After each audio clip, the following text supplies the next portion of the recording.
හරි. ගන්නකො පළවෙනි ප්‍රශ්නේ.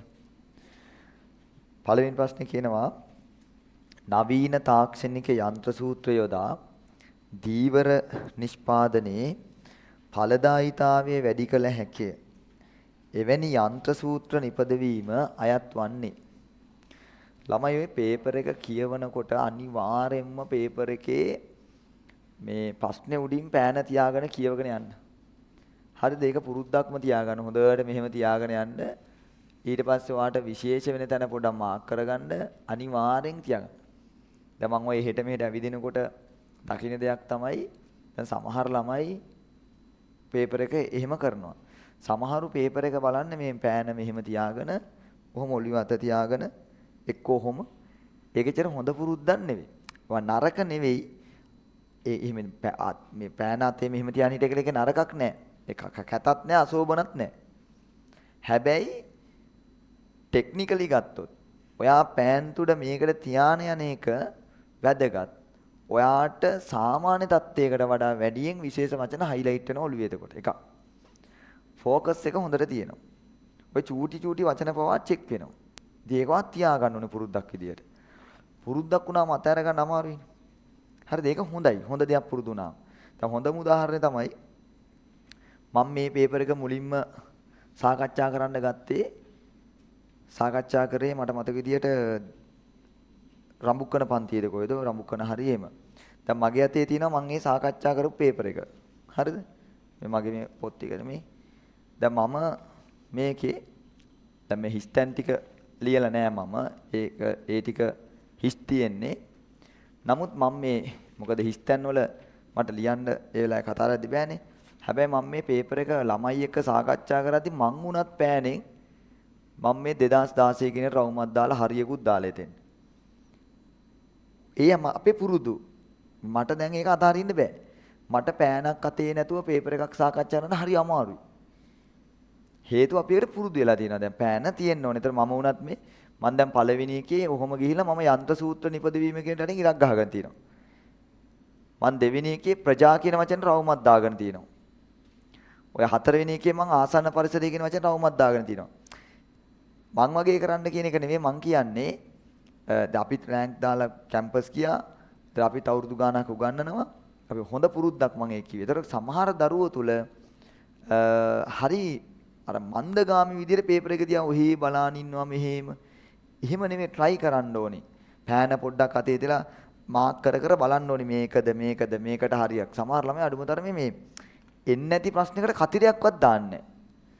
දැන් හරියට වැඩේ කරන ළමයා එහෙමනේ යා බලලා මේකෙන් විදියක් නැහැ මේකෙන් විදියක් නැහැ මේක නම් එන්නම බෑ මේක එහෙම නැහැ මේක දිහා මෙහෙම බලාගෙන ඉන්නවා ළමයි පුළුවන් නම් මේ මාසය ඇතුළතව පුළුවන් ඒකත් පුරුදු වෙන්න මේ දවස්වල ඒව තමයි පුරුදු වෙන්න ඕනේ පැහැදිලිද සවන්න මොකද පේපර් 50ක් කරන එක නෙවෙයි වැඩේ කරන පේපර් එක ටෙක්නිකලි හරියට කරන්න පේපර් එක ටෙක්නිකලි හරියට කරන්න කොටින්ම කිව්වොත් පේපර් එක අතට ගත්ත ගමන් තමන් ගන්න ලකුණක් වුණත් හිතට ගන්න ඕන ටක් ගාලා 98ක්වත් ගන්නවා මේකට 85ක්වත් ගන්නවා අනිවාර්යෙන් 70 පන්නනවා මොකද තමන්ගේ මට්ටම තමන්නේ දන්නේ ඒතකොට ඒ ප්‍රමාණය තමන් හිතා ගන්න ඊට වැඩියෙන් උඩින් තියලා නේ 90වත් පන්නනවා දැන් 90 පන්නන ලකුණක් ආවොත් ඒක වඩා බෝනස් එකක් 90 පන්නනවා කියලා හිතුවට ආවේ 75ක් නම් ඔයා අද හොඳට ඔලුවට දා ගන්න ඕන හොඳට ගෙදර ගිහලා මම මේ පේපර් එක බලන්න ඕනේ මම මදි මම හිතුවා මම පාඩම් කරපු මට්ටමත් එක්ක අද මට මේ ලකුණ එයි කියලා.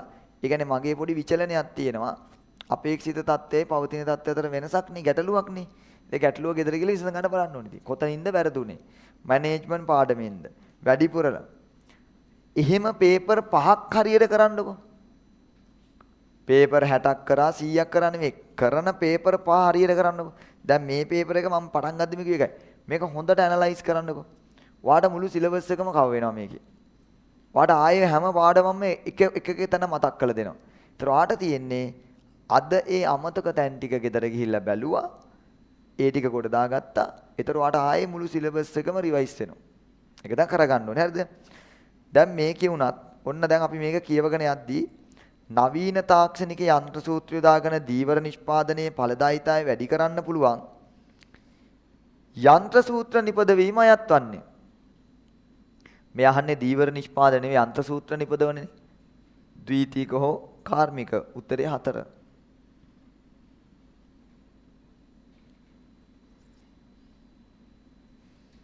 දැන් දීවර කියන එක highlight වුණා නම් ඒක නොසලකලිමත්කම. දන්නේ නැතිකම නෙවෙයි. ඔළුවට යන්න ඕනේ යන්ත්‍ර සූත්‍ර හදන එක. ඒක ද්විතීකයි එහෙම නැත්නම් කාර්මිකයි. 2. මිනිස් උවමනා විවිධයි. එසේ වීමට බලපාන ප්‍රජාසාධකය. ප්‍රජාසාධකය තමයි ස්ත්‍රී පුරුෂ භාවය. උත්තරේ 5. පහසු සාප්පු කාර්මික භාණ්ඩ ගැන විස්තරයක් කියනවා. ඒක නම් හරිම ලේසි ප්‍රශ්නයක් නේද? පහසු කියන්නේ සැසඳීමක් කරන්න නැතුව ගන්න භාණ්ඩ. සාප්පු කියන්නේ මිල ගුණය සන්නම සසඳලා ගන්න භාණ්ඩ. කාර්මික කියන්නේ පරිභෝජන චේතනාවෙන් නෙවෙයි ගන්නෙ. උත්තරේ 3. 4. පැවැත්මට බලපාන ආසන්න පරිසර සාධකය. හැබැයි ආසන්න පරිසර වෙන්න ඕනි. කවුද? ගනුදෙනු කරු. ළමයි ආසන්න පරිසරය නිර්වචනය කරද්දී කොහොමද නිර්වචනය කරන්නේ? ව්‍යාපාර බාහිර පරිසරයේ කවුරු කියලාද කියන්නේ? සුවිශේෂී සංවිධාන හෝ කණ්ඩායම්. ආසන්න පරිසරය නිර්වචනය කරද්දී අපි කියන්නේ සුවිශේෂී සංවිධාන හෝ කණ්ඩායම් කියලා. ඔය MCQ ඉස්තන් පුරවන්න වෙන්න පුළුවන් ඈ. පැහැදිලිද? හරි. මේ සේවින්ද පොඩක් AC එක අඩු කරමුද? කෙලින්ම චෙට් එක සේවින්දයටම යවුවනම් හරි. AC එක අඩු කරන්න. හරි. ඊට පස්සේ 4 5 මේවායින් නිවැරදි ප්‍රකාශය වන්නේ ඍජු නිෂ්පාදනයේ තුල ව්‍යාපාර දැකිය නොහැක. ඔව්. Tamanට අවශ්‍ය දේ Taman හදා ගන්නකොට එතන ව්‍යාපාර කියලා එකක් නැහැනේ. ඒක ගන්න බෑ. ගන්න පුළුවන්. අපෙන් අහන්නේ නිවැරදිනේ නෑ. ඒ කියන උත්තරේ එන්න ඕනි. දැන් ඇත්තටම ඔතනින් උත්තර දෙකක්ම අයින් වෙලා ඉවරයි. 4 5 එන්න බෑ. හරිද? 4 5 කොහොමත් මෙන්න බෑ. පාට උත්තර 3ක් ෆිල්ටර් වෙලා ඉවරයි. උත්තර 3ේම ඒ තියෙනවා. B වක්‍ර නිෂ්පාදනයේදී අතිරික්ත නිෂ්පාදනයක් දකින්න තියෙනවා. ඒ කියන්නේ වෙළඳ පොළට නිපදවන එක වක්‍ර නිෂ්පාදනයේදී වෙළඳ පොළට නිපදවනකොට අතිරික්තයක් තියෙනවනේ. වැඩිපුරනේ හදන්නේ. වැඩිපුර හදන ටිකනේ වෙළඳ පොළට දෙන්නේ. එහෙනම් Bත් හරි. එහෙනම් දැන් අපි ඒ කියන උත්තරේ අරගෙන අයින් කරනවා. ඒතර උත්තරේ කීයද? ඉබේටම උත්තරේ දෙක ඇවිල්ලා. A සහ B පමණි. කවුරුද දන්නේ නැත්නම් මේ තුන්වෙනි වාක්‍යයේ තේරුම කියලා දෙන්නම් මම. විවිධාංගීකරණය ව්‍යාපාර ව්‍යුහය තුලම වෙනත් අංශ වෙත යොමු නොවීමකි. ළමයි විවිධාංගීකරණය කියන්නේ ව්‍යාපාර ව්‍යුහය තුල වෙනත් අංශ වලට යොමු වීම.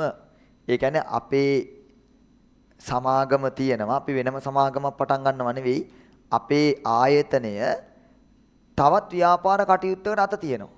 නෝ ලිමිට් එක රෙදි විකුණනවා කියන එකෙන් නතර වෙන්නේ නැතුව එයාලා නෝ ලිමිට් එකේ සයිඩ් එක අපි හිතමුකෝ පුච්චි ටිකක් වගේ කීල්ස් එකක් වගේ අලවිසලක් පටන් ගන්නවා. ඒතර ඒකට මොකද්ද අපි කියන්නේ? විවිධාංගීකරණය. ව්‍යාපාරයක් එකම දේ නොකර නැවත වෙනත් දේවල් වලට යොමු වෙන එක. ඉතින් ඒක යොමු නොවීමක නෙවෙයි වීමක කියලා එන්න ඕනේ. එහෙනම් C වැරදි. ශ්‍රම විභජනය විශේෂීකරණයේ ප්‍රතිඵලයකි. එහෙම කියන්න බෑ. ශ්‍රම විභජනය නැත්තම් කාර්ය විශේෂීකරණය කියලා කියන්නේ නිෂ්පාදන ක්‍රියාවලිය අධීර වලට බෙදලා එක එක අධීරට වෙන වෙනම සේවකයෝ අනුයුක්ත කරන එක. ඒක විශේෂීකරණය නිසාම ඇති වෙච්ච දෙයක් කියන්න බෑ. ශ්‍රම විභජනයේ හින්දා විශේෂීකරණයක් ඇති වෙන්නත් පුළුවන්. ඒ නිසා D ගන්න බෑ. උත්තරේ කීයද? 2. 6. ඒක නම් ලේසි නේද මේ ප්‍රශ්නේ? ඇල්මැති පාර්ශව ගලපන්නේ තියෙන්නේ. උත්තරේ 5 නේද? ඒකට උත්තරේ 5 ඈ. 7. බදු වර්ග කීපයක් මෙතන තියෙනවා. මේකේ දැනට ක්‍රියාත්මක නොවන බදු. දැන් මේ ප්‍රශ්නේදී නම් ඔයාලට තේරෙනවා මේක අදට වළංගු විදිහට හදාගන්න වෙනව. ඇත්තට මේක ඇතුළේ උත්තරයක් නැහැ. මේක 2016 ප්‍රශ්නයක් ළමයි. එතකොට අද වෙනකොට බදු ව්‍යුහය ගොඩක් වෙනස් වෙලා ළමයි දැනට ක්‍රියාත්මක වෙන්නේ නැත්තේ උතන B නෑ. B කියන්නේ GST කියන්නේ goods and service tax කියන එක. goods and service tax කියන එක වෙනුවට තමයි VAT බද්ද හඳුන්වලා දුන්නේ. VAT value added tax එක. ඔන්න ඒක නෑ දැන්. එහෙනම් B කියන උත්තරේ එන්න ඕනි. B කියන උත්තරේ එනවා කියලා කියන්නේ 4 හෝ 5 වෙන්න ඕනි. තියෙන විදියට නම්. C පිරිවැටුම් බද්ද. පිරිවැටුම් බද්ද කියන එක අය කරන ළමයි විකුණුම් මත. පිරිවැටුම් බද්දක් දැන් නෑ. ඒක දේශීය පළාත් ආදායම් දෙපාර්තමේන්තුවෙන් අය කරපු බද්දක්. ඒක C එන්න ඕනි. එහෙනම් 5 කියන උත්තරේ අයින් වෙනවා. හැබැයි අපිට 4 ගන්න බෑ.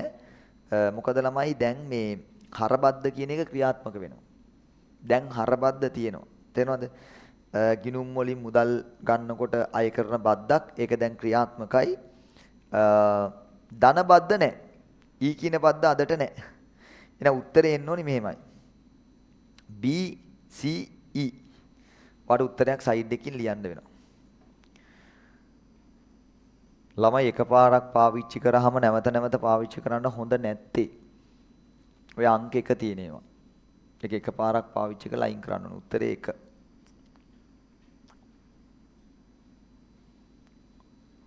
හරිද? 1 උත්තරේ 1. 9. ලියාපදිංචි කිරීමයි නීතිමය පුද්ගලභාවයයි. ලියාපදිංචි කරාම නීතිමය පුද්ගලභාවයක් හම්බෙන්නේ නැත්තේ කාටද? කේවල සාම ව්‍යාපාරයි, හවුල් ව්‍යාපාරයි. උත්තරේ 4. ව්‍යවසායකත්ව සංකල්පය ලෝකෙට හඳුන්වා දුන්න ශේෂ්ත්‍ර. ඔන්න දැන් අලුත් ප්‍රශ්නයක්. හරිද? ව්‍යවසායකත්ව සංකල්පය සාමාන්‍ය ළමයි ලෝකෙට හඳුන්වා දුන්න ශේෂ්ත්‍ර කියලා සලකන්නේ යුද්ධ කටයුතු සහ ඉදිකිරි. දෙයක අහලා නැත්තම් ඔය වගේ ප්‍රශ්නයක් දෙකක් පේපර් එකේ එන්න පුළුවන්. ඉතින් එතෙන්දි වාගේ වාසනාව තමයි. පැහැදිලිද? ඒක ඇත්ත කතාව ඕකයි. මොකද ඒක සිලබස් එකේ කතා කරන්නේත් නෑ. අපිම ගුරුවත් පොත කතා කරන්නේත් නෑ. පේපර් එක හදන කෙනා බලනවා පේපර් එකේ ක්වොලිටි එක රැකගන්න මොනවා හරි අලුත් ප්‍රශ්නයක් දාන්න. එයා මේක හොයලා දාලා තිනවා. රයිට්. දැන් සමාජ වක්කීම් සංකල්පය ලෝකෙට හඳුන්වලා දුන්නේ ඇමරිකාව කියලා කියනවා. පැහැදිලිද? ඔන්න ඒවා සාමාන්‍යයෙන් ඉතින් එහෙම්ෙන් අපිට ඇහෙන්න ගැටෙන දේවල්. සමාජ වක්කීම් සංකල්පය ගෙනාවේ ඇමරිකාවෙන්. එතකොට ව්‍යවසායකත්ව සංකල්පය ගෙනාවේ කියනවා යුද්ධ කටයුතු සහ ඉදිකිරීම් කියන ඒ වගේලු.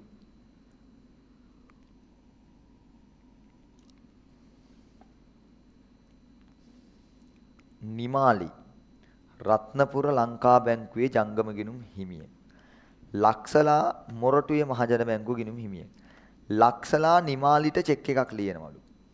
ඒකේ ආරක්ෂාවට දාන්න ඕනේ රේඛනය. නිමාලිගේ ගිණුමට පමණයි කියන එකනේ. නේද? එන ආදායකයා ගිණුමට පමණයි කියන රේඛනේ තමයි දාන්න ඕනේ. ආදායකයාගේ ගිණුමට පමණයි කියලා දාන්න ඕනේ. ඉතින් ආදායකයා ගිණුම තියෙන බැංකුව. මෙතන ආදායකයා නිමාලි. එහෙනම් රේඛනේ එන්න ඕනි. හරියටම කිව්වොත් මෙහෙමයි. ආදායකයාගේ ගිණුමට පමණි ලංකා බැංකුව රත්නපුර. එහෙනම් ලංකා බැංකුව රත්නපුර. උත්තරේ 3. ව්‍යාපාර සංවිධාන සඳහා නිදසුන් කීපයක් මෙතන තියෙනවා. හරියට නම් ටික තියෙනවා අහනවා. ජයමහ සහ සමාගම. සාමාන්‍යයෙන් ඔය සහ සමාගම සහ පුත්‍රයෝ එහෙම આવොත් අපි කියනවා ඒක හවුල් ව්‍යාපාරයක්. සමාගමක් නෙවෙයි. සමාගමක් නම් අනිවාර්යෙන් නමේ ඉස්සරහට සීමා සහිත කියලා එන්න ඕනේ. සීමා සහිත පෙරේරා PVT. PVT කියන්නේ පෞද්ගලික සමාගම. ධම්මික PLC. PLC කිව්වොත් ලයිස්තුගත කළ පොදු සමාගමක්. ලයිස්තුගත කළ කියන විකල්ප නමක් තමයි මිලකල. price listed මිලකල. ළමයි එහෙම PLC පොදු කියන වචන නැත්තම් ඒක ලයිස්තුගත නොකළ පොදු සමාගමක්. නැත්නම් අපි කියනවා මිල නොකළ පොදු සමාගමක්. එහෙම ගත්තොත් උත්තරේ 4. ඔය සීස ධම්මික සමාගම PLC කියන එකේ නම ඕනනම් මෙහෙමත් ලියන්න පුළුවන්. දන්නේ දරුවෙක් ඉන්නවනේ ඒක අල්ලගන්න. සීස ධම්මික පොදු සමාගම. ඕකම තමයි විදාල් තිබ්බේ. සීස ධම්මික සමාගම වරහන් ඇතුලේ PLC. right.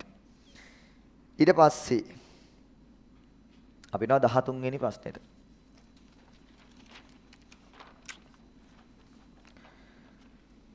රක්ෂණ මූලධර්ම පිළිබඳ ප්‍රශ්නයක් ඕකත් හරිම ලේසි ප්‍රශ්නයක්. දීපලක් පැවතීමෙන් ආර්ථික වාසියක් ලැබෙනවා නම් ඒක රක්ෂණ හිමිකම. ඔව්. අපිට දීපලක් තියෙන එක ආර්ථික වශයෙන් වාසී නම් අපිට ඒ ගැන රක්ෂණ හිමිකමක් තියෙනවා. අනිවාර්යෙන් ඒ එන්න ඕනි. ඒ එන්න ඕනි කියන්නේ ඔයාට උත්තර දෙකක් අයින් වෙනවා. 4 සහ 5. රක්ෂිතයා රක්ෂණ උපදේශ වටහා ගැනීම උපරිම විශ්වාසයයි. ළමයි රක්ෂිතයා රක්ෂණ උපදේශ වටහා ගැනීම උපරිම විශ්වාසයයි කියන එක තුල ඍජුවම කියවෙන්නේ නැහැ ඒකේ තේරුම. හරිද? කියන්නේ බැලූ බැල්මටම ඒ අදහස එන්නේ නැහැ. ඒතර අපි ඒක අපිට අතාරිමු. අපිම ඊළඟට ආවරණේ නො වූ අවදානම් සඳහා වන්දි නොගවීම හානිපූර්ණයයි. ආවරණය නොවිච්ච අවදානමකට වන්දි ගෙවන්නේ නැහැ කියලා කියන්නේ හානිපූර්ණය නෙවෙයි ආසන්නතම හේතුව. ඒක තර්කයක් නැහැ. එහෙනම් C වැරදි. ළමයි C වැරදි කියලා කියන්නේ ඔයාගේ අර 1 2 උත්තර දෙකත් අයින් වෙනවා. ඉබේටම උත්තරේ ඉතිරෙනවා A B සහ E. A B සහ E කියන උත්තරේ කීයද? 3. හරිද? දැන් එතකොට අර B හරිලු. B කියන්නේ මොකද්ද? රක්ෂිතයා රක්ෂණ උපදේශ වටහා ගැනීම උපරිම විශ්වාසය. ඇත්තට ළමයි මේ රක්ෂිතයා රක්ෂණ උපදේශ වටහා ගන්නේ රක්ෂණ සමාගම ඇත්ත තොරතුරු දුන්නොත් නේ. ඒතර ඇත්ත තොරතුරු රක්ෂණය පිළිබඳ ඉදිරිපත් කරන්න ඕනි කියන එකනේ උපරිම විශ්වාසය. ඒතර ඒක ගැලපෙනවා. අවුලක් නැහැ. ඊත් බලන්නකෝ. ඔප්පුව මිලදීගත් වටිනාකමට අනුපාතිකව වන්දි ගෙවීම දායකත්වයයි. ඔව්. ඔප්පුව වල වටිනාකමට අනුපාතිකව වන්දි ගෙවන එක. නම්‍යශීලීම ප්‍රවාහන ක්‍රමයේද මහා මාර්ග. උත්තරේ 2. නව රූපවාහිනී නාලිකාවක් පටන් ගන්නවා නම් අවසර ගන්න ඕනි ශ්‍රී ලංකා විදුලි සංදේශ නියාමන කොමිෂන් සභාවෙන්. සාමාන්‍යයෙන් විදුලි සංදේශන සේවා ඒවට අවසර ගන්න ඕනේ ඒකෙන් තමයි. දැන් නව channel එකක් අලුත් මේ දුරකථන සේවා සපයන ආයතනයක් අපිට ජංගම දුරකථනයක් නැති වුණොත් එහෙම දැනුවත් කරන්න ඕනිත් ඔය ආයතනෙට කියලා කියනවා. හරිද? ඊට පස්සේ ඔය ජංගම දුරකථන හා ඒ ආසිත ජනතාවගෙන් අය කරන බිල්පත් පිළිබඳ නියාමනයන් ගේන්නේ මෙයාලා. ඔය ඩේටා වලට කීයක්ද අය කරන්න පුළුවන්, ඒකෙදි ටැක්ස් එක කීයද? ඒ සම්බන්ධ නියාමන ඔක්කොම කරන්නේ මෙයාලා. 16 වෙනි ප්‍රශ්නේ. ඒකත් හරිම ලේසි ළමයි. මම ඒ උත්තරේ 4 නේද? මැනේජර්ස්ලා සෙට් එක නම් කරන්න තියෙන උත්තරේ 4. 17. ඒකත් එහෙම ළමයි. අහන්නේ මේ අභිප්‍රේරණ ක්‍රම ගැනනේ. උත්තරේ කීයද? 3 නේ? 3. 18 පොඩ්ඩක් කල්පනා කරන්න ඕනි. 18 නිකන් අර මේ අර ස්පියාගෙන වගේ ගහන්න බෑයිරි නේද? ඒ චුට්ටක් සංසන්දනය කරන්න දේවල් ටික. දැන් ඔන්න ඔය 18 ප්‍රශ්නේ වරද්දාගත්ත ළමයි බලන්න. දැන් මම 18 ප්‍රශ්නේ ගද්දීම මම කිව්වා 16 වෙනි ප්‍රශ්නේ හෝ 17 වෙනි ප්‍රශ්නේ වගේ උත්තර ලියන්න බෑ 18ට. 18 පොඩි පැටලිලි ටිකක් තියෙනවා. හැබැයි ඔක පටල ගන්න නැතුව ප්‍රශ්නේ කරන්නේ මෙහෙමයි. කාර්ය සමූහ ප්‍රවාහ කියලා නිෂ්පාදන තුනක් දෙනවා. දීපුවාම ආග ඔළුවේ තියෙන්න ඕනි. ඉතින් මෙලෝදියක් දන්නේ නැත්නම් කරන්න බෑ. ඒ සබ්ජෙක්ට් එකේ මුකුත්ම දන්නේ නැත්නම් ඔය ප්‍රශ්නේ කරන්න බෑ. මං කියන එක කරන්න පුළුවන් අවබෝධය තියෙනවනේ. ප්‍රශ්නේ තියෙන අවබෝධය තිබ්බත් ඔක වරද්ද ගන්න දරුවෝ ඉන්නවා. හරිද? දැන් කාර්ය කියන්නේ ඒකාන්තයක්. ප්‍රවාහ කියන්නේ ඒකාන්තයක්. කාණ්ඩ කියන්නේ මැද. කාර්ය කියන්නේ එකක් හදනවා. කාණ්ඩ කියන්නේ ටිකක් හදනවා. ප්‍රවාහ කියන්නේ ගොඩක් හදනවා. ඔහොමනේ. රයිට්. දැන් ඔය චිත්‍රය ඔළුවේ තියෙන්න ඕනේ. එතන මේ තුන් දෙනා ගැන තමයි කියන්නේ. කියද්දි කියනවා පිරිවැය ඊතා ඉහළයි. ඊතා ඉහළයි කියන්නේ අන්තයක්. මැද නෙවෙයි. එක්ක මේ අන්තේ, එක්ක මේ අන්තේ. සාමාන්‍යයෙන් පිරිවැය ඉහළම මොකේද? කාර්ය. එහෙනම් එකට කියන්නේ ඒට අනිවාර්යෙන් එන්න ඕනි 1. ළමයි ඒකට තර්කයක් නැහැ. තර්ක කරන්න බෑ අපිට. එමෙ නෑ කියලා. ඊතා ඉහළ ඒක නෙමෙයි මේකෙත් තියලයි. මෙහෙම කිව්වනම් පිරිවැය ඉහළයි. පිරිවැය ඉහළයි කිව්වොත් උත්තර දෙකක් ගන්න පුළුවන්. මොකද්ද? මේකත් ගන්න පුළුවන්. මේකත් ගන්න පුළුවන්. ඇයි? මෙයාට වඩා මෙයාගේ පිරිවැය වැඩි. මෙයාට වඩා මෙයාගේ පිරිවැය වැඩි. පිරිවැය ඉහළයි කිව්වොත් අපිට මේකත් ගන්න පුළුවන් මේකත් ගන්න පුළුවන්. ඉතා ඉහළයි කියපින්ද තමයි මං කියේ තර්කයක් නෑ මොකද්ද මේක. මොකද වැඩිම මෙයාගේනේ. තේරෙනවද? ඒකයි මම කියන්නේ ඒට එක එන්න ඕනි කියලා. හරිද? ඒට එක එන උත්තර බලන්න. හරි. වා කෙලින්ම අයින් කළා දානවා 2 සහ 5 කියන උත්තර දෙක. කපලා දැම්මා. ආයෙක බලන්නවත් එපා. හරි. 2 නිෂ්පාදන පරිමාව ඉහළයි. ළමයි දැන් නිෂ්පාදන පරිමාව ඉහළයිනේ. ඊටා ඉහළයියෝ ඊටා පහළයි නෙවෙයිනේ. එතකොට උත්තර දෙකක් එන්න පුළුවන්නේ. තේරෙනවද? ඒ නිසා අපි එක අයින් කරමු. චුට්ටක් තියන්නකෝ. මේ MCQ තෝරන එක ක්‍රමයක්. මේ අපි කරන්නේ එන්නම බැරි උත්තරේ හෝ එන්නම උත්තර ටික මුලින් ගන්න එක. 3 වෙළඳ පොලේ මුළු ඉල්ලුම නොසලකයි. ළමයි වෙළඳ පොලේ මුළු ඉල්ලුම නොසලකනවලු. ඇත්තටම මුළු ඉල්ලුම නොසලකන්නේ මෙයා. කවුද? කාර්ය. හැබැයි මෙයත් වෙලාවකට මුළු ඉල්ලුම නොසලකන අවස්ථා තියෙනවා. තේරෙනවද? ඒතර ඒ නිසා මම එයාවත් අතාරිනවා. මම ඊළඟට එනවා. රැකියා විශේෂීකරණයට මුල් තැන දෙයි. රැකියා විශේෂීකරණයට මුල් තැන දෙයි. ඒ කියන්නේ ඒ රැකියාව පිළිබඳ හොඳ විශේෂණයකට ලක් වෙච්ච කෙනෙක් තමයි ඒක කරන්නේලු. ඒ කියන්නේ සරලවම කිව්වොත් මේ නිෂ්පාදනය කරන කෙනා ඒ දෙයට හොඳටම දක්ෂයෙක් වෙන්න ඕනි කියලා කියන්නේ. සාමාන්‍යයෙන් කුසලතාවයේ දක්ෂතාවයේ වැඩියෙන් ඕනි මොකේදද? කාර්ය. හැබැයි මම ඔයාගේ පැත්තෙන් හිතනවා ඔයාට ඒ වෙලාවේ එච්චර තේරුන්නේ නැහැ කියමුකෝ. දැන් මං කි සබ්ජෙක්ට් එකේ පරතරටම අවබෝධයෙන් ඉන්න ළමයා දන්නවා ඒක. පන්තිද කිව්වා අපි. අපි කියනවා සාමාන්‍යයෙන් මං උදාහරණ ගද්දිත් කියනවා මොකද්ද?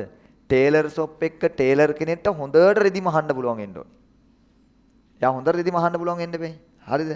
කේක් හදන කෙනෙක්ට හොඳට කේක් හදන්න පුළුවන්. එයා ඒකට හොඳ දක්ෂයෙක් වෙන්න ඕනේ. දක්ෂය ඕනි මොකේද? මේකට. අපි ඒකත් අතාරිමුකෝ. සම්පත් නාස්තිය මධ්‍යස්ථයි. අන්න අපිට වැදගත් වචනයක් ආවා. මධ්‍යස්ථයි කියන එක. මධ්‍යස්ථයි කියන්නේ මොකද්ද? මැද. අනිවාර්යෙන් ඒක එන්න ඕනි මේකට. මොකේද? කාණ්ඩයකට. සමූහ කියන එක. එහෙනම් ළමයි බීට 5 එන්නම ඕනි. දැන් වාගේ ඉතිරි වෙච්ච උත්තර ටිකේ බීට 5 තියෙන උත්තරේ බලන්නකෝ. බීට 5 තියෙන උත්තර තියෙන්නේ 1යි. තේරෙනවද? උත්තරේ කීයද? 3. දැන් කරන්න ඕනේ ඒක හරිද කියලා බලන්න එක. නේද? දැන් බලන්න ඒට 1යි 4යි. පිරිවැයිතා ඉහළයි රැකියා විශේෂීකරණය. හරි. බීට 3යි 5යි. සමූහයක් හදනකොට වෙළඳ පොලේ මුළු ඉල්ලුම සලකන්නේ නෑ යා. ඒ වගේම මධ්‍යස්ථ පිරිවැක් යන්නේ. හරි. ඉතිරි එක 2යි 6යි. ප්‍රවාහයකදී නිෂ්පාදන පරිමාව වැඩි. ඒ වගේම පිරිවැයිතා අඩුයි. ඔයාලා දන්නවද මේ ප්‍රශ්නේ මේ 18 වෙනි ප්‍රශ්නේ කරද්දී මේ පන්ති විතරයි මගෙන් ඒක ඇහුවේ නැත්තේ කවුරුත්. අනිත් පන්ති තුනේම ළමයි දෙතුන් දෙනෙක් මට කතා කළා කිව්වස එකම උත්තරේ දැන් දෙක තියෙනවා කියලා. මම මොකද්ද කියලා. 1යි 6යි තමයි මට වෙලා පෙන්නුවේ. එකම උත්තරේ කියලා. ඒ කියන්නේ මං කියන්නේ අර ප්‍රශ්නේ කියවනකොට පොඩ්ඩක් කලබලයට බලපුවම එකේ තියෙන්නේ මොකද්ද? පිරිවැයිතා ඉහළයි. 6ේ තියෙන්නේ පිරිවැයිතා පහළයි. ඒක බවා කලබලයට අපිට පේන්නේ කොහොමද? එකම කියලා. මට ළමයි දෙතුන් දෙනෙක් පෙන්නුවා. මම ඔය ඇවිදිනකොට සර් මෙතන උත්තර දෙකම එකයි. මාත් ඊට පස්සේ හිතුවා ඇත්තටම එකද කියලා. මම හොඳට බලත් තමයි දැක්කේ එකක් පහළයි එකක් කියලා. මේ පන්තියේ තමයි අද ඔය කවුරුත් ඒක කිව්වේ නැත්තේ. අනිත් පන්ති තුනේදීම ළමයි දෙන්නෙක්වත් අඩුමතරමේ පෙන්නුවා. ඒත් මං කිව්වේ එකයි හරිද? ඒ වචනේ පවා කලබල වුණාම අපිට පේන්න පුළුවන් එක වගේ. රයිට්. හොඳට ඒකයි කියන්නේ පෑ නැතිලා හොඳට කියවන්න. හරි. මං ඔච්චරම කියන්නේ අපරාධ ප්‍රශ්නයක් වරද්ද ගන්න එපා ලකුණ වටිනවා. රයිට්. එක ලකුණ වටිනවා. 19 ගානක් හදන්න තියෙන්නේ. ඒකකයක ස්ථාවර පිරිවැය 50යිලු. මුළු විචල්්‍ය පිරිවැය ලක්ෂයයිලු. 1000ක් හදන්න හිතනවලු. එහෙනම් ඒකකයක විචල්්‍ය පිරිවැය 100යි. විකුණුම් මිලෙන් 125ක ලාභයක් තියාගන්නත් ඕනලු. සමච්ඡේද ලක්ෂය අහනවා. රයිට්. ළමයි ඒකකයක ස්ථාවර පිරිවැය 50යි කියන්නේ ඒකක හදනවනේ 1000ක්. 1000ට ස්ථාවර පිරිවැය 50000යි.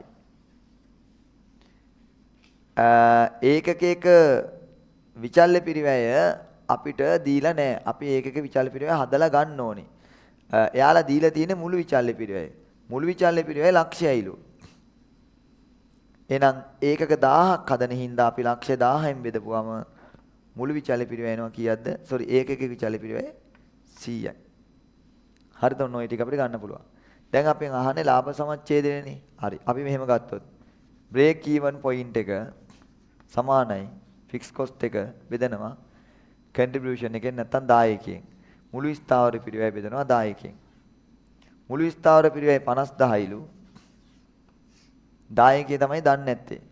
10කිය අපි ගන්නේ විකුණුම් මිලෙන් විචල්්‍ය පිරිවැය අඩු කරලා. විකුණුම් මිල දන්නේ නැහැ. විචල්්‍ය පිරිවැය නම් 100යිලු. විකුණුම් මිල හොයාගන්න අපිට පදනමක් දීලා තියෙනවා. විකුණුම් මිල හොයාගන්න දීලා තියෙන පදනම තමයි මම මේක මෙතෙන්ද ගන්නම්.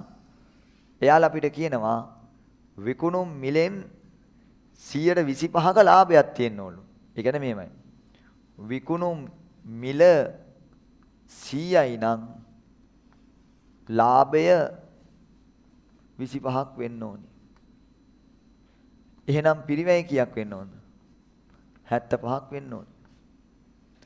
එහෙමනේ. නේ 100ට විකුණනවා නම් 25ක් ලාභ තියෙන්න ඕනි. එහෙම වෙන්න නම් පිරිවැය කීයද? 75ක් වෙන්න ඕනි. එහෙනම් මේ 100 කතාවේදී පිරිවැය නියෝජනය කරන්නේ 75යි. 25ක් ලාභ 25ක් පිරිවැය. හරි. දැන් අපි ගන්නවා ආයතනයේ මේ එකක පිරිවැය. ස්ථාවර පිරිවැය 50යිලු. විචල්්‍ය පිරිවැය කීයද? 100යි. එහෙනම් මෙයාලගේ මුළු නිෂ්පාදන ඒකකයක නිෂ්පාදන පිරිවැය කීයද? 150යි. අපි එහෙනම් දැන් විකුණුම් මිල හොයාගන්න ඕනේ මෙහෙම. කොහමද? විකුණුම් මිල ගන්න වෙන්නේ පිරිවැය 150යිලු. පිරිවැය 100ට කීයක්ද වෙන්න ඕනේ? 75ක්. එහෙනම් මේ 75 විකුණුම් මිල එහෙනම් කීය වෙන්න ඕනද? 100. එතකොට අපිට එනවා කීයක්ද? 200ක්. විකුණුම් මිල 100යි නම් තමයි පිරිවැය 75. හැබැයි පිරිවැය 150යි නම් විකුණුම් මිල කීයක් වෙන්න ඕනද? 200ක් වෙන්න ඕනේ. එතකොට 200න් 50ක් ලාභ 125 හරිනේ. එහෙනම් මේක ගත්තා. දැන් අපි මේක දානම් මෙතෙන්ට. 200. 200න් 100ක් අඩු කරපුවම 100යි. එතකොට උත්තරේ 500. උත්තරේ එන්නේ 500යි. හරි. අහනවා මේ ප්‍රකාශ අතරින් මේ නිවැරදි ප්‍රකාශය මොකක්ද කියලා. භාණ්ඩ සුලභ කරලා අඩු මිලකට බෙදා හරින්න ඕනි කියන්නේ නිෂ්පාදිත සංකල්පෙලු නෑ. භාණ්ඩ ගොඩාක් හදලා අඩුවට විකුණන්න ඕනි කියන්නේ විකුණුම් සංකල්ප. මේ නිෂ්පාදන සංකල්පය. මොකද ළමයි? ප්‍රශ්නයක් මගේ අරුණනේ. පෑනක් ගැන අහන්නේ. හරපතිලාභය. හරපතිලාභය ළමයි පෑනෙන් ලිවීමනේ. ඒට 4. දැන් බලන්න ඒට 4 ගම උත්තර 3ක් අයින් වෙනවා. 1යි 2යි 4යි. B මූලික නිෂ්පාදිතය.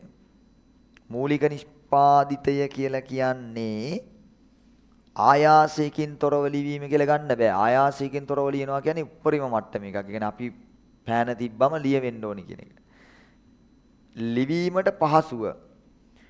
ලියන්න පහසුයි කියන එක ටිකක් මූලිකනේ. ලියන්න පහසුයි අර මූලිකම දේවල් ටික තිබ්බොත්. ටිකක් සේප්. පෑනෙන් වෙලාව බැලීම. ඒක ගන්න බෑ. ඒක මූලිකම දෙයක් නෙවෙයි. ඒ කියන්නේ 3 කියන උත්තරේ එන්න බෑ. පෑනට හැඩයක් ගෙන දීම. ඒක ටිකක් ෂේප් ගන්න පුළුවන්. ඒතර අපිට ගන්න වෙන්නේ B ට 2 හෝ 5. ඒ දෙකිනුත් මූලිකම දේ හැඩයට වඩා අපිට වැදගත් මොකද්ද? පහසුව. එහෙනම් 2. C ට අපේක්ෂිත මිනිස්සු අපේක්ෂා කරන හැඩයක්. C ට 5. D ට වර්ධිත තමයි වෙලාව බලන එක. D ට 3. අන්තිම එක ආයාසයෙන් තොරව ලිවීම. ඊට 1. උත්තරේ 5. භාණ්ඩ සුලභ කරලා මේ අඩු මිලට විකුණන්න ඕනි කියන්නේ නිෂ්පාදන සංකල්පය. නිෂ්පාදිත නෙවෙයි. එන එක වැරදි. භාණ්ඩ සුලභ කරලා විතරක් මදි. ගුණත්වයට අවධානය යොමු කරන්න ඕනි කියලා කියන්නේ නිෂ්පාදිත. නිෂ්පාදන නෙවෙයි. එහෙනම් දෙකත් වැරදි.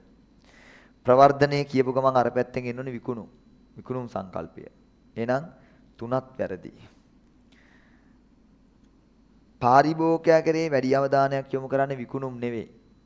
ගනුදෙනු කරු සහ අලෙවිකරන සංකල්පය. පාරිභෝගිකයා සහ යහපැවැත්ම ඒ දෙකම ගැන හිතනවා මොන සංකල්පයද? සමාජීය අලෙවිකරන සංකල්පය. පස්වෙනි උත්තරේ නම් හරි.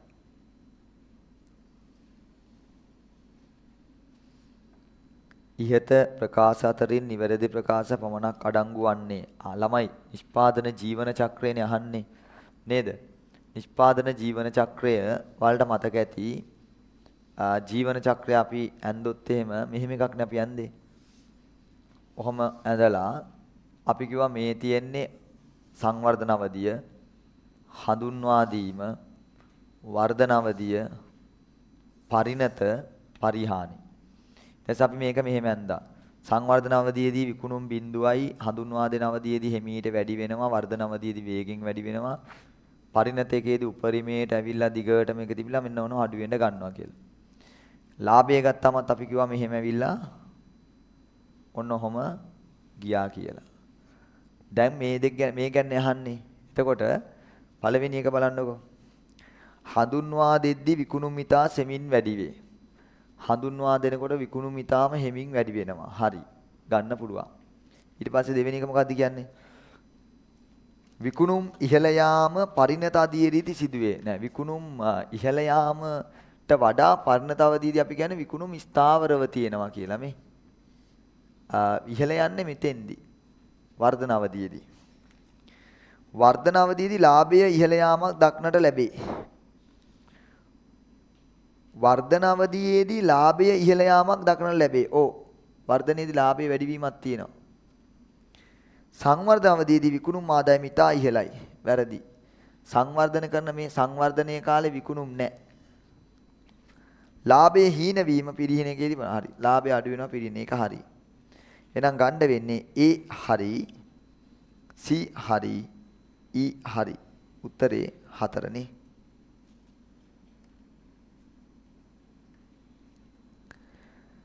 මූල්‍ය කළමනාකරන තීරණ සහ සම්බන්ධ ප්‍රකාශ කීපයක් පහත දැක්වේ. ඉහත ප්‍රකාශ අතරින් නිවැරදි ප්‍රකාශ වුණා අඩංගු පිළිතුර කුමක්ද? ව්‍යාපාර නවීකරණයේ සඳහා දරන පිරිවැය දික්වාලන ආයෝජනයේකී මූල්‍යන ආයෝජන.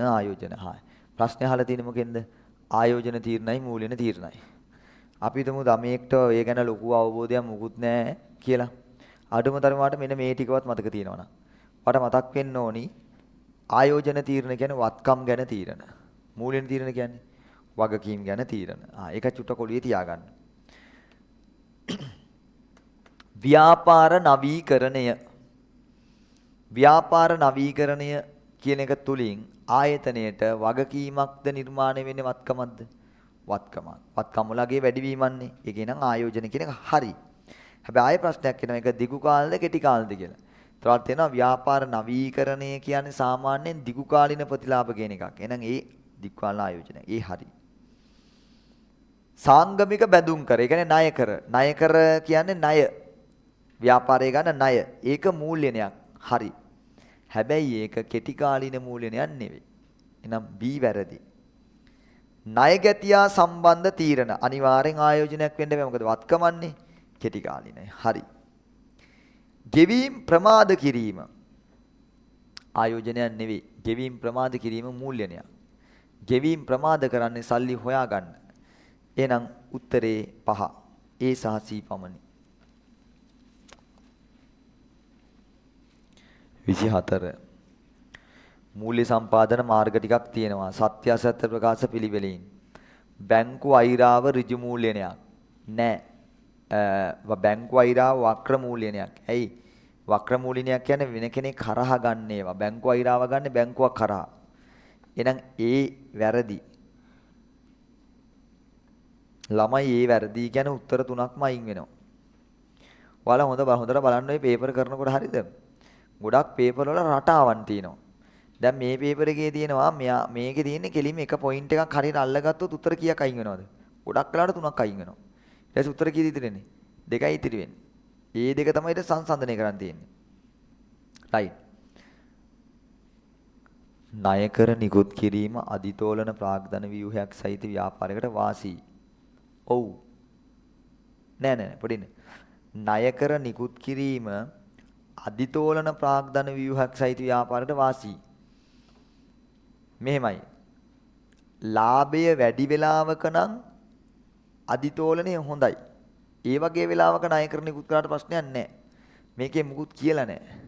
ඒ නිසා අපිට නිකන් හිතන්න වෙනවා ණය තියේදී තව ණය ගන්න එක හොඳ නැහැ කියලා. එහෙනම් B වැරදි. හරිනේ? B වලට එන්න ඕනේ මොකද්ද? අවාසී කියලා එන්න ඕනේ. ඒ නිසා මේක වැරදි. ඒ කියන්නේ දැන් ඒක තියරිය තමයි අදිතෝලනය කියන්නේ දැනටත් ව්‍යාපාරයේ ණය වැඩි. ණය වැඩි වෙලාවට තවත් ණය ගන්න එක හොඳ නැහැ. මෙයාලා කියන හොඳයි කියලා. ඒක අපි කියන එක වැරදි කියලා. සාමාන්‍ය කොටස් නිකුත් කිරීම අධික ලාභ ලබන ව්‍යාපාරයකට සුදුසු නැත. ඔව්. ඇයි අධික ලාභ ලබනවා නම් හොඳයි මොකද්ද? අදිතෝලනය. අදිතෝලනය කියන්නේ වැඩියෙන් ණය තියෙන්න ඕනේ. ඉතින් වැඩියෙන් ණය තියෙන්න ඕන නම් කොටස් නිකුත් කරන එක හොඳ නෑනේ. කොටස් නිකුත් කරන එක හොඳයිලු. ඒක වැරදි. නෑ හරි. මෙතන කියන්නේ මොකද්ද? කොටස් නිකුත් කරන එක සුදුසු නැත කියලා. එහෙනම් මේ ප්‍රකාශය හරි.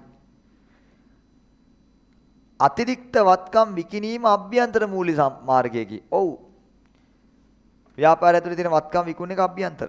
එහෙනම් උත්තරේ 3. හරි. දිගු කාලීන අරමුදල් අවශ්‍ය පාර්ශවයන් තමන්ගේ අරමුදල් අවශ්‍යතා සපුරා ගන්නා වෙළඳපොළ හඳුන්වන්නේ ප්‍රාග්ධන වෙළඳපොළ. උත්තරේ 3.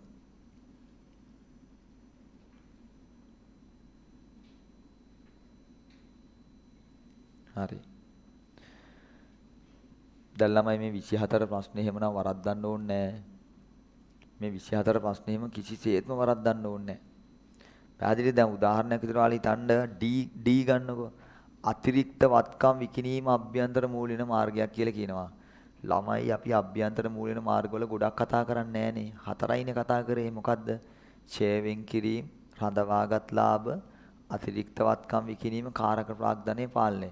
මම හිතන අපි ගිය සතියේත් ඕක ලියන්නේ නැති. මේ දවස්වල ෆයිනෑන්ස් ටියුට් එකක් යනවනේ. ඉතින් ඔයාට ඒක මතක තිබ්බනම් ඔයාට තේරෙන්න ඕනි D අනිවාර්යෙන් එන්න ඕනි හරි කියන එකට.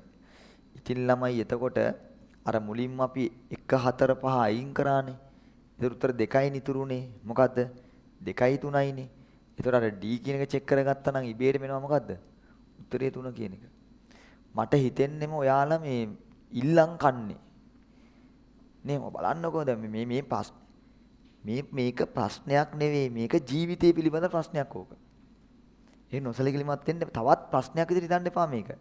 මේකේ ලකුණ වරද්ද ගන්න එක ඔයාගේ මුළු ජීවිතේම පිළිබඳ ප්‍රශ්නයක්.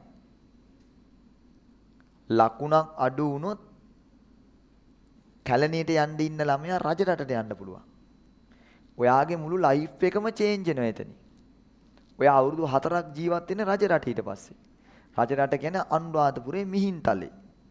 ඒතකොට ඔයාගේ ලයිෆ් ස්ටයිල් එක, ඔයා ආශ්‍රය කරන පිරිස, ඔයාගේ සමාජය සියලු දේ පුතේ ඔයා ඊට හැඩගස්ව ගන්න ඕනේ. ඒකයි මම මෙතන තියෙන ලකුණක ප්‍රශ්නයක් නෙවෙයි ඈ. මෙතන මේ ලකුණක් කියන්නේ ජීවිත පිළිබඳ ප්‍රශ්නයක් කියන එක හැම වෙලේම තියාගන්න. එක ලකුණක් කියන්නේ ඉසස්කෝන්. හරිද?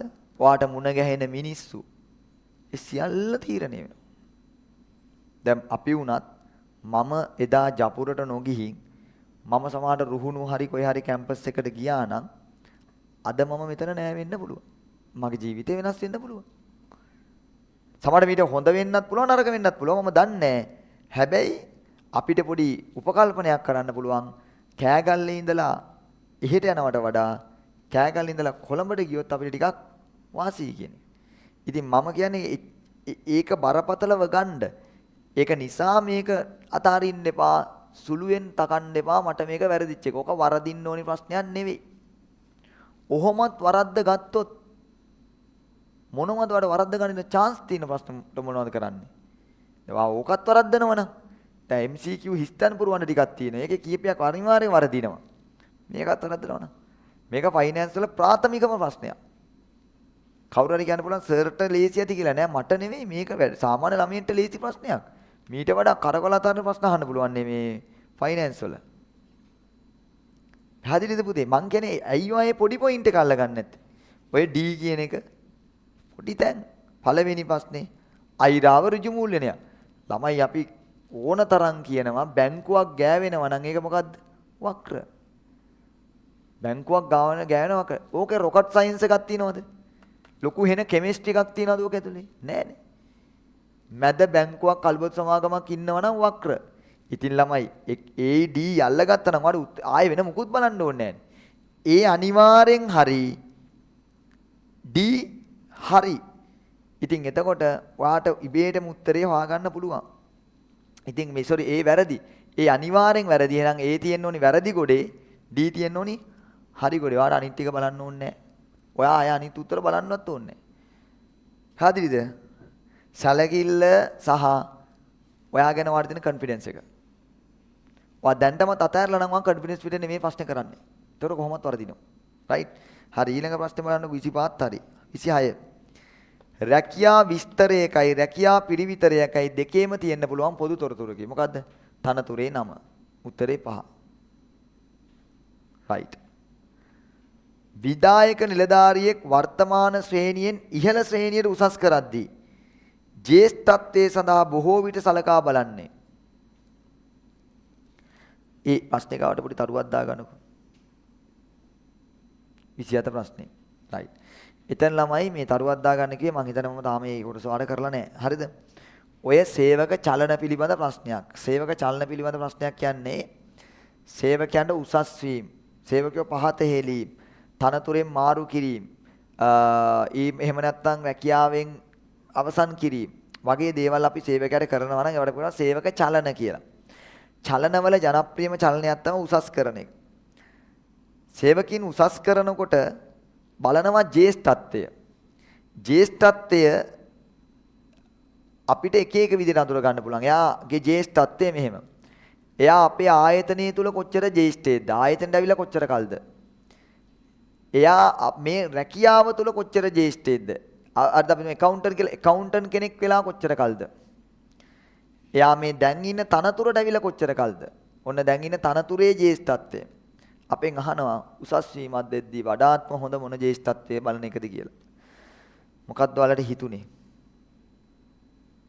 මුළු සේවා කාලය, තවදුරටත් සේවය කළ හැකි කාලය, පරිවාස කාලය, වර්තමාන ශ්‍රේණියේ සේවා කාලය, නිවාඩු අරන් තියෙන කාලය. මොකක්ද හොඳම? ඊළඟ තනතුරට යවන්න නම් මොකක්ද හොඳම? වර්තමාන තනතුරේ හිටපු කාලය. මොකද ඒකෙන් තමයි ඊළඟ ස්ටෙප් එකට අපි යන්නේ. උත්තරේ 2.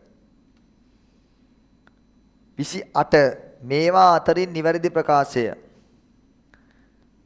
5නේ පරිවාස කාලය යනු සේවකයෙක් රැකියාවේ ස්ථිර කරන්න පෙර සේවා කාලය. උත්තරේ 5. 29 හොඳ තොරතුරක ලක්ෂණ. අදාළ බව, නිවැරදි බව, පූර්ණ බව, පිරිවැය අඩු වෙන්න ඕනි. උත්තරේ 1. හොඳම උත්තරේ 1. 30 හරිම ලේසි. හරිද? සැලැස්ම පාඩම අපි පිළිවෙලට මේ ටික කතා කරා. අහන්නේ ගලපන්න කියලා මේ A B C D E කියන එක අනිත් පැත්තට ළමයි විදායක සාරාංශය සැලැස්ම පිළිබඳ මඟ පෙන්වීමක්. ඒට එන්න ඕනේ 4. බලන්න කොන්න දැන් ඒට 4 ගත්ත ගමන් උත්තර කීයක් අයින් වෙනවද? 3ක් අයින් වෙනවා. 2යි ඉතිරි වෙන්නේ. මොකක්ද උත්තර 2? 4යි 5යි. ඒ දෙකක් තෝරන්න ඕනේ. ව්‍යාපාර විස්තරයේ තමයි තියෙන්නේ ගඳුණු කරුවන්ට ලැබෙන ප්‍රතිලාභ එහෙම. එතකොට B ට 1. අලෙවි සැලැස්මේ දාන්න වෙන්නේ මේ තරංකරුව ගැන C ට 2. මෙහෙයුම් සැලැස්මේ තමයි පාරිසරික සහ සමාජ බලපෑම් තියෙන්නේ. D ට 4. sorry D ට 3. එහෙනම් ඊට 5. උත්තරේ 5. ලකුණු 60න් කීයක් තියෙනවද කියලා බලන්න.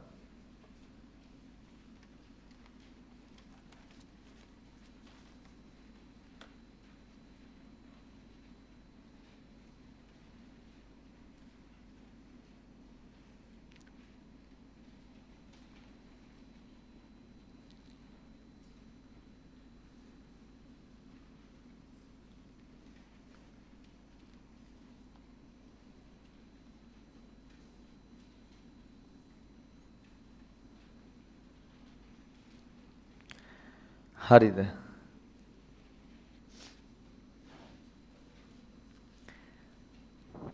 මේ ඒකේ 60න් 60ම තියෙන කවුරු හරි ඉන්නවද?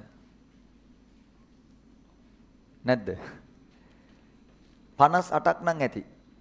58ක් තියෙන කට්ටිය ඉන්නවද? කෙනෙක් ඉන්නවනේ. හරි එක්කෙනෙක් ඉන්නවා. හරි 58 තමයි හැම පන්තියකම වැඩිම තිබ්බේ. 31 එන්නකෝ. ව්‍යාපාරයක ආරම්භයට සහ පැවැත්මට අවශ්‍ය අභ්‍යන්තර පාර්ශවය තමයි අයිතිකරුවෝ. ව්‍යාපාරයේ පැවැත්මට අදාළ බාහිර පාර්ශවය තමයි ගනුදෙනු කරුවෝ.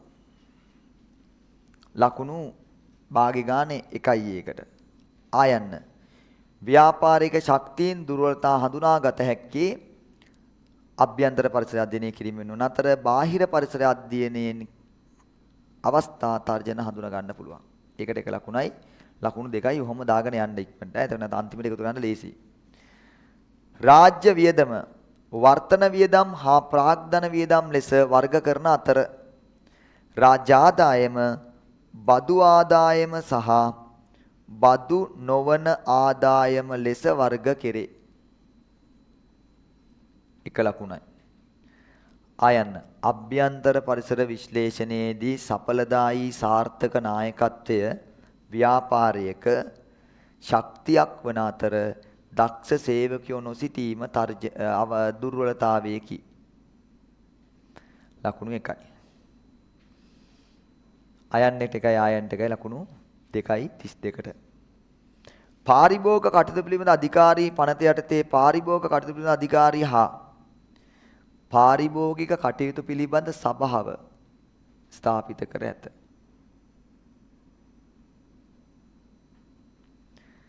ජගත් පාරිභෝගික දිනය මාර්තු 15 වන අතර ජගත් රේගු දිනය ජනවාරි 26.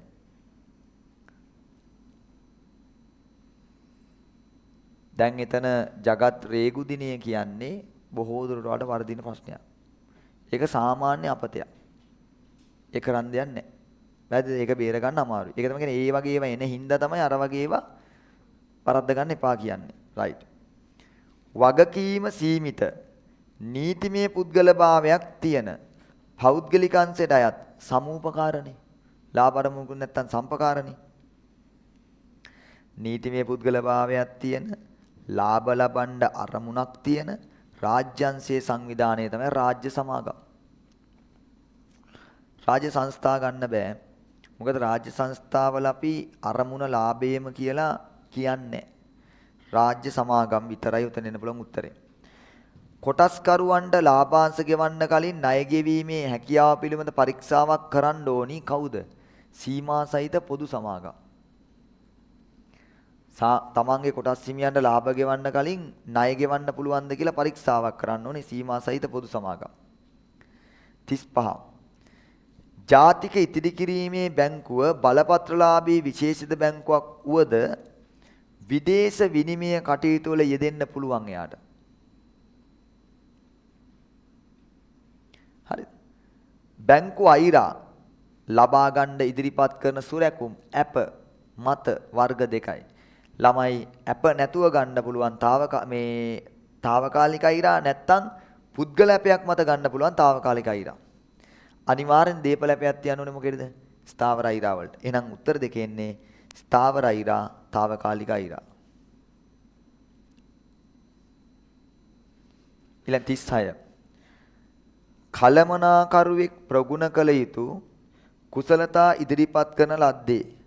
ළමයි සාමාන්‍යයෙන් කලමනාකරුවෙක් ඉදිරිපත් කරන්න ඕනි කුසලතා. කලමනාකරුවෙක් ගාව තියෙන කුසලතා ඉදිරිපත් කරේ කවුද කියලා අහන්නේ. Robert L Kurtz. Robert L Kurtz. Robert L Kurtz. හරි. ඊට පස්සේ ඊළඟට වාගෙන් අහනවා විද්‍යාත්මක කලමනාකරණයේ පියා. විද්‍යාත්මක කලමනාකරණයේ පියා තමයි F.W. ටේලර්. විද්‍යාත්මක කලමනාකරණයේ පියා කියලා සලකන්නේ F.W. Taylor. F.W. Taylor. F.W. Taylor විද්‍යාත්මක කලමනාකරණයේ පියා. හරි. ඊට පස්සේ භාණ්ඩ ඇනුම් කළ අවස්ථාවේ සිට ඒවා ගබඩාවට ලැබෙන තෙක් කාලය 36 ආයන්න පොරොත්තු කාලය. ද්විත්ව භාජන ක්‍රමයට අනුව විශාල භාජනයේ ද්‍රව්‍ය අවසන් වීම. ද්විත්ව භාජන ක්‍රමයේදී තොග පාලන ක්‍රමයක්නේ. භාජන දෙකක් තියාගන්නවා කියලා කියනවානේ. මේකේ හරිද? මේ භාජන දෙකේ කතාවේදී මුලින් පුරවන්නේ කුඩා භාජනී කියලාත් අපි අහලා තියෙනවානේ. අහන්නේ මේ ලොකු භාජනයේ තොගේ ඉවර වෙනවා කියන්නේ මොන තොග මට්ටමද කියලා. යලි යනුම් මට්ටම. තව තොග ගේන්න ඕනි කියලා කියන්නේ. ඕකේ කුඩා භාජනයේ නියෝජනය කරන්නේ ආරක්ෂිත තොගය. right. ප්‍රවර්ධන ක්‍රම කෙරෙහි වැඩි උනන්දුවක් දක්විය යුතු බවට මඟ පෙන්වන අලෙවි සංකල්පය මොකද්ද? විකුණුම් සංකල්පය. සේව්‍යයන් සේවකීන් අතර ඇතිවන වෘත්තියට අදාළ ගැටුම් මොනවද? කාර්මික ආරවුල්. මම වැඩි කියලා දුන්නේ නේද? අයදුම්කරුගේ ඉගෙනගත් පාසල සමාජයේ පවුලේ තත්ත්වය සොයා බැලීම. පසුබිම් පරීක්ෂණය. අභියෝග වලට මුහුණ දීමේ හැකියාව මොකෙන්ද බලන්නේ? බුද්ධි පරීක්ෂණය.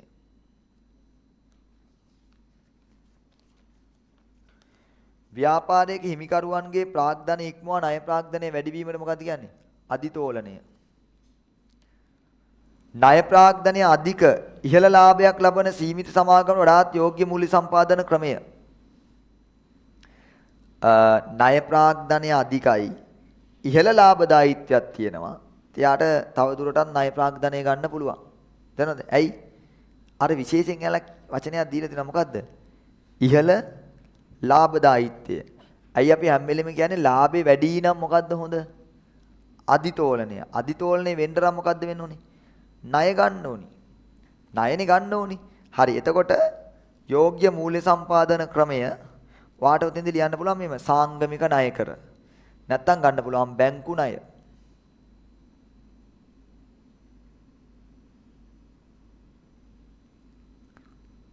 ඒ දෙකෙන් එකක්.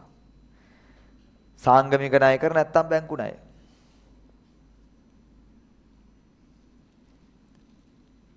ළමයි දැන් උතන ඔය කතාවේදී කියන්නේ මේකයි. මේ බලන්නකෝ. උතන කියන්නේ ආයතනයක මෙහෙමනේ තෝලන ව්‍යුහයන් තුනක් තියෙනවනේ. මෙහෙම. තෝලන ව්‍යුහයන් තුනෙන් කියන්නේ දැන් එකක කියනවා දැන් මෙහෙම හිතමුකෝ. මේ තියෙන්නේ ණය. ණය වැඩි. මේකනේ කියන්නේ අධිතෝලනය කියලා. මේ තියෙන්නේ ඊළඟ එක. මේ ණය. ණය අඩුයි. ණය අඩුයි නම් මොකද කියන්නේ? අවතෝලනය කියලා කියනවනේ. නැත්තම් මේක. මේ ණය. මේක සමතෝලනය. මේකෙන් මොකද්ද හොඳ කියලා ඇහුවොත් ගොඩක් වෙලාවට කියන්නේ මෙහෙමයි. සාමාන්‍යයෙන් මෙන්න මෙහෙම හරිද? ආයතනයක ලාභදායීත්වය ගොඩක් වැඩි නම් එයාට හොඳයි කියලා කියන්නේ මේ තෝලනය, අධිතෝලනය. ලාභදායීත්වය අඩුයි නම් එයාට හොඳයි කියන්නේ මෙන්න මේක, අවතෝලනය. මොකද ලාභය අඩුවෙන් තියාගෙන ණය තියාගන්න බෑනේ, ණය වලට පොලී ගෙවන්න බෑ. හැබැයි ලාභය අඩු වෙලාවක අයිතිකාරයෝ හිටියට කමන්නේ නැහැ. අයිතිකාරයන්ට ලාභාංශ ගෙවන්න ඕනික අනිවාර්ය නෑනේ. ලාභ නැත්තම් ඔක වෙ ඉන්න පුළුවන්. ඒකයි ලාභ නැති වෙලාවක අයිතිකාරයෝ වැඩියෙන් ඉන්න එක වාසි. ලාභ නැති වෙලාවක ණයකාරයෝ වැඩියෙන් හිටියොත් අවාසි. මොකද ලාභ නැතත් යාළුට ණය පොලී ගෙවන්න වෙනවා. හරිද? ඒකයි කියන්නේ. හරිනේ? හරි. ඊට පස්සේ 40 භූගෝලීය ව්‍යාප්තිය අනුව පරිගණක ජාල වර්ග දෙකක් තියෙනවා. මොනවද?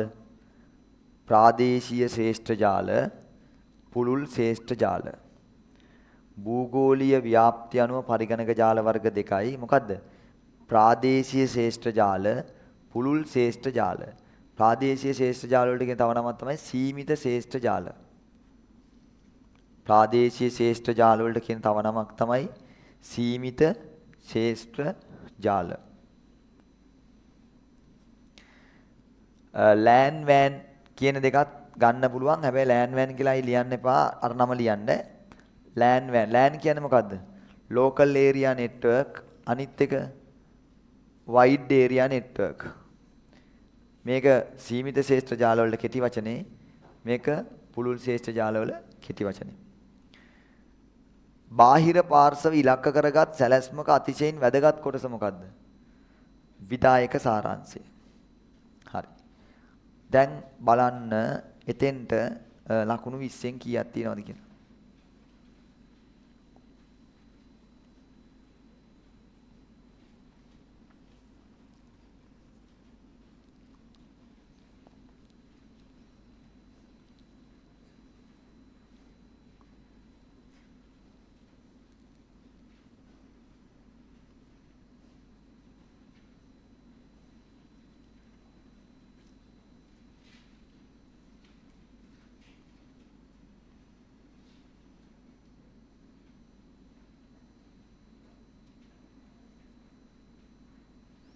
හරිද? හරි. දැන් අපි නිශ්චිත උත්තර ප්‍රශ්න ටික බලමු ඈ.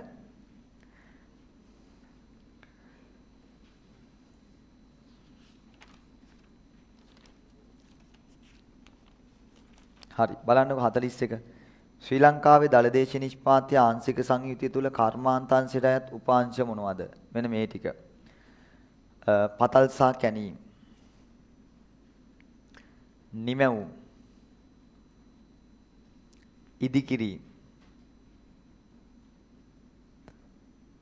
විදුලිය ගෑස් වාෂ්ප සහ වායු සමීකරණ සැපයීම.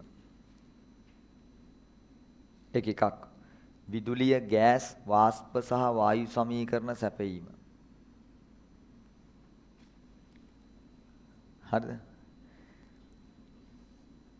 ඊළඟ ජලය පිරිසිදු කිරීම සහ බෙදා හැරීම.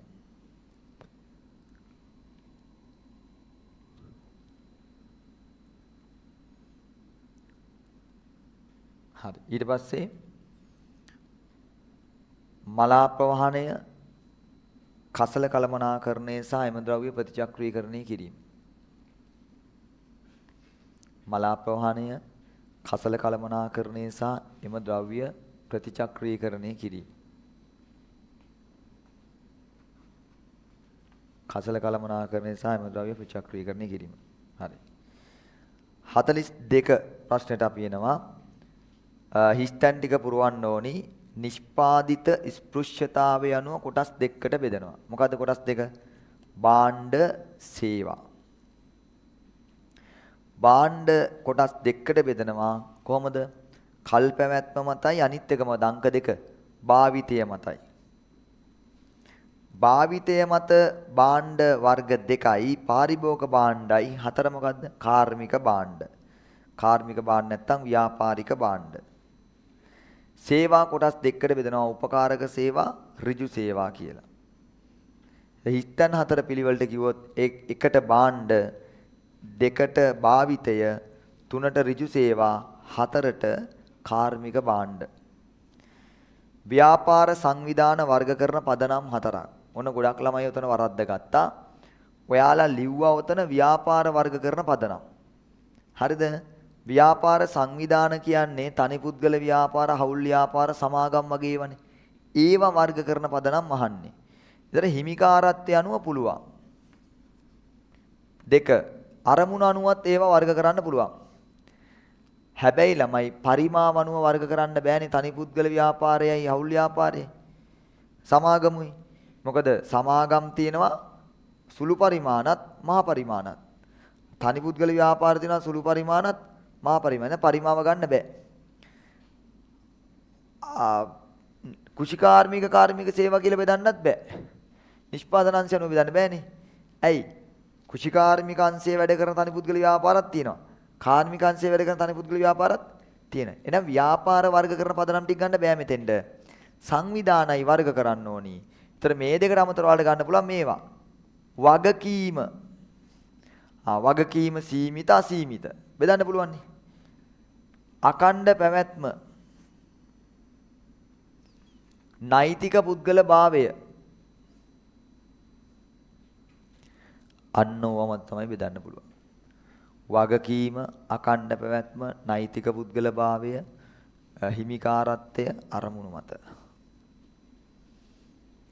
ඊළඟට පාරිභෝග වගකීම් 4ක් නම් කරන්න. විචාරශීලී දැනුවත්භාවය, ක්‍රියාශීලී සහභාගීත්වය, පාරිසරික දැනුවත් බව,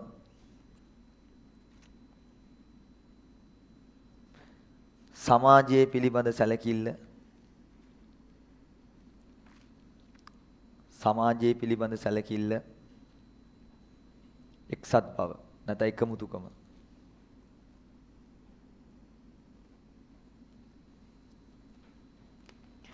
මේ අර පාරිභෝගික අයිතිවාසිකම් වල වන්දි ලබා ගැනීමේ අයිතිවාසිකම කියලා එකක් තියෙන්නේ. ආන්ගේ වන්දි ලබා ගැනීමේ අයිතිවාසිකම කියන එක අයිතිවාසිකම් ලයිස්තුවේ අයින් කරන සංශෝධනය කරන මේ කතිකාවතක් යනවා. චුට්ටක් ඔළුවේ තියාගන්න ඒක. හරිද? ඒක හරියට මේ පිළිවෙලක් වෙලා සම්මත වෙලා නැහැ. ඒ කියන්නේ ඒක කියන්නේ වන්දි මිනිසුන්ට ගන්න පුළුවන්. නමුත් ඒක නෛතික වශයෙන් ඒක අවශ්‍යතා ඒක මිනිසුන්ගේ අර ඒ පාරිභෝගික අයිතිවාසිකම් ලයිස්තුවට දාන්න නැතුව අයින් කරන්න. හරිද? මොකක් පිළිබඳවද? වන්දි අය කර ගැනීම අයිතිය ගැන එහෙම කතාවක් තියෙනවා දැන්. හරිද? right. ඊළඟට ව්‍යාපාරික ආයතන යොදා ගන්නා සංවිධාන ක්‍රමයක් ලෙස විද්‍යුත් තැපෑල ජනප්‍රිය වෙන්න බලපෑකි සංනිවේදන ක්‍රමයක් ලෙස විද්‍යුත් තැපෑල ජනප්‍රිය වෙන්න බලපෑති හේතු. ඒක නම් ඉතින් ඔයාලට ළමයි ඕන උත්තරයක් හිතලා ලියන්න පුළුවන්. විද්‍යුත් තැපෑලේ වාසි පිරිවැය අඩුයි, වේගවත්, පහසුයි, ලෝකේ ඕනම තැනකට පණිවිඩ යවන්න පුළුවන්, පණිවිඩ ගබඩා කරලා තියාගන්න ලේසි, ආරක්ෂාව වැඩි, ඒ වගේ දේවල්.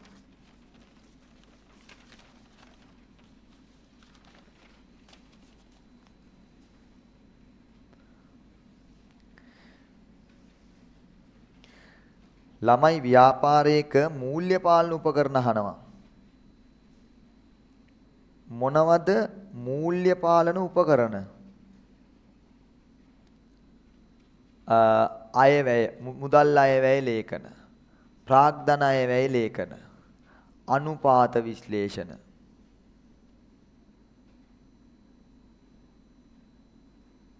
මුදල් අයවැය ලේඛන, ප්‍රාග්ධන අයවැය ලේඛන, අනුපාත විශ්ලේෂණ. ඊළඟට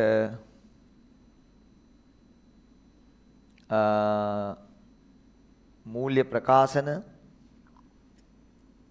විගණනය, මූල්‍ය විගණනය, ලාභ සමච්ඡේදන ලක්ෂ්‍ය විග්‍රහයන්, ලාභ සමච්ඡේදන ලක්ෂ්‍ය විග්‍රහයන්. ආන් ඔය වගේ දේවල් ගන්නවලු මූල්‍ය අංශය පාලනය කරන්න ආයතනයක්. 47 ආයතනයක අපේක්ෂිත අරමුණු ඉටු බව තහවුරු කරගන්න පාලන ක්‍රියාවලියක් අවශ්‍යයි. පාලන ක්‍රියාවලියට අදාළ අධ්‍යයන 4ක්. 1. ප්‍රමිති ස්ථාපිත කිරීම. 2. සත්‍ය කාර්යඵල මැනීම. 3. විචලන හඳුනා ගැනීම. 4. ප්‍රතිකර්මීය ක්‍රියාමාර්ග ගැනීම. හරි. 48 සැලසුම් කරන මූලධර්ම. ඕක පටලගත්ත කීප දෙනෙක් සැලසුම් කරන මූලිකාංග. සැලසුමක තියෙන මූලිකාංග ලියලා තිබ්බා. දැක්ම, මෙහෙවර, අරමුණු, පරමාර්ථ. ඒවා මූලිකාංග. මූලධර්ම මොනවද? ප්‍රමුඛතාවය. සැලසුම මුලින් හදන්න ඕනි. දෙවෙනි එක අරමුණු සහ පරමාර්ථ මත පදනම් වෙන්න ඕනි. ව්‍යාපාරයේ අරමුණු මත පදනම් වෙන්න ඕනි. තුන්වෙනි එක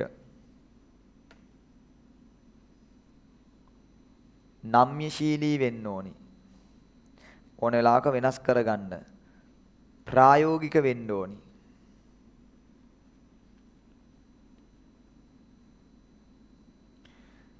නිශ්චිත කාල රාමුවක් තියෙන්න ඕනි.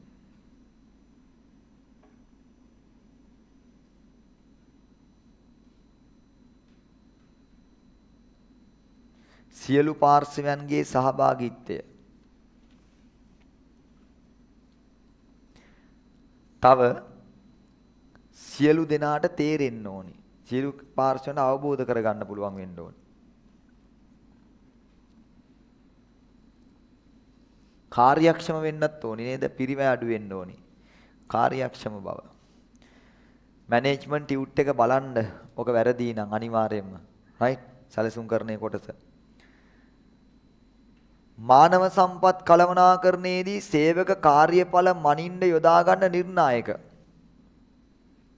ඵලදායිතාවය, සේවක ඵලදායිතාවය, ආශ්‍රම පිරිවැටුම, සේවක ප්‍රවාසිතාවය, ඵලදායිතාවය, ශ්‍රම පිරිවැටුම, සේවක ප්‍රවාසිතාවය, සේවක ආකල්ප, ඊළඟට කාර්මික සබඳතාවල ස්වභාවය,